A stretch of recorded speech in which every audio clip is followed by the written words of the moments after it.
Bonjour à tous et à toutes pour ce tout nouveau numéro d'Objets d'Histoire.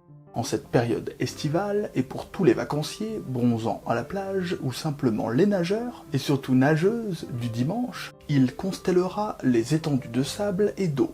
Je veux bien évidemment parler du maillot de bain 2 pièces, qu'on appelle plus communément le bikini. Confortable et pratique, parfois sexy et objet de désir ou simple accessoire de mode, le maillot de bain 2 pièces ou bikini, s'il est aujourd'hui tout à fait commun, avant d'entrer dans notre quotidien, a d'abord été un objet de scandale, même interdit et rejeté. Si c'est bien le 5 juillet 1946 qu'est présenté le tout premier bikini lors d'un défilé de mode d'articles de bain à la piscine Molitor à Paris, et qui fit l'effet d'une bombe anatomique, c'est au néolithique qu'apparaissent les premiers ancêtres du bikini moderne. On en retrouve des traces dans l'actuelle Turquie, du côté de Çatalhöyük, soit environ 7000 ans avant notre ère. Le vêtement est déjà constitué de 2 pièces, une bande de tissu ou de peau couvrant la poitrine et une sorte de culotte ancienne. Dans la Grèce antique, vers 1400 avant Jésus-Christ, des gymnastes portent également des vêtements 2 pièces, rappelant la composition du bikini. On peut, dès 300 après Jésus-Christ, apercevoir sur les mosaïques de la Villa de Casale, en Sicile, une représentation de femmes vêtues d'un simili-bikini, formé d'une culotte et d'un bandeau fixé sur la poitrine. En 1907, la nageuse d'origine australienne Annette Kellerman crée une tenue de bain 1 pièce, sans manches et moulante, qui fait la une des journaux suite à une contravention qu'elle reçoit sur une plage de Boston, aux États-Unis, car sa tenue était jugée trop dénudée pour les autorités locales. C'est l'ingénieur français Louis Réard, en pleine Seconde Guerre mondiale, qui travaille alors dans l'établissement familial La Bonnetterie, sur un maillot de bain permettant de se démarquer durablement de la concurrence et de développer son entreprise.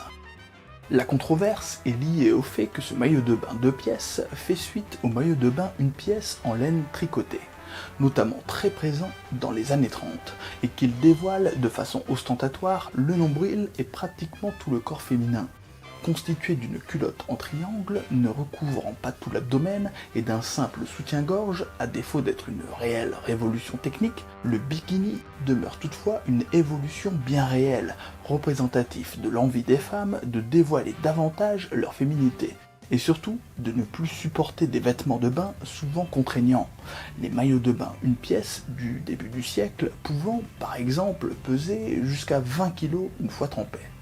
C'est Micheline Bernardini, une comédienne stripteaseuse de cabaret qui a l'habitude d'apparaître nue et de s'exhiber en public, qui portera et défilera pour la première fois avec cet objet polémique, aucune modèle professionnelle n'ayant accepté de le faire, en dépit de la publicité occasionnée.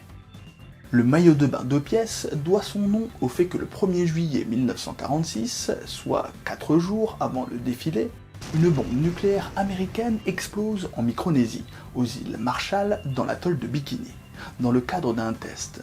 Le créateur du textile transgressif, Louis Réard, découvre l'information dans le journal et décide de surfer, en quelque sorte, sur ce buzz inespéré, convaincu que sa création fera elle aussi l'effet d'une bombe. Le bikini est né. On peut penser que le nom fait aussi référence à un ancêtre plus récent du bikini, baptisé Atome, et lancé sans succès en 1932 par le couturier Jacques M. La différence notable entre les deux vêtements se situe dans le fait que l'Atome se portait avec une taille très haute et ne dévoilait pas encore le nombril. Alors qu'aujourd'hui, le bikini est un vêtement commun et ne porte plus de revendications polémiques ou sociales particulières, lors de sa création, il fut interdit en Italie, en Espagne ou au Portugal, et fut même totalement banni des plages atlantiques françaises en 1949. Son destin apparaît dans un premier temps tragique, interdit dans les films hollywoodiens, dans les concours de beauté américains ou en couverture de magazines. Mais quelques vedettes iconiques vont lui apporter une renommée incontestable.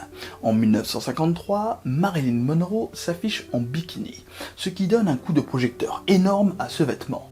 Puis, c'est au tour de bébé, Brigitte Bardot, de se présenter avec un bikini au Festival de Cannes la même année.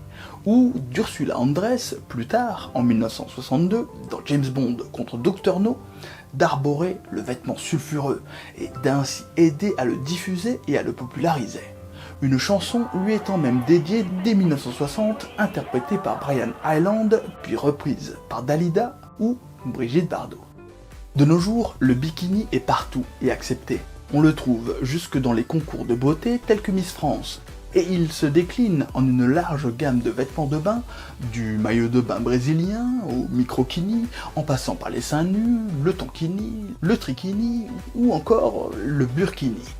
Bref, on n'a pas fini de voir sur nos plages de sable fin ces variantes, ou ce maillot de bain 2 pièces, ce simple et pourtant si complexe bikini.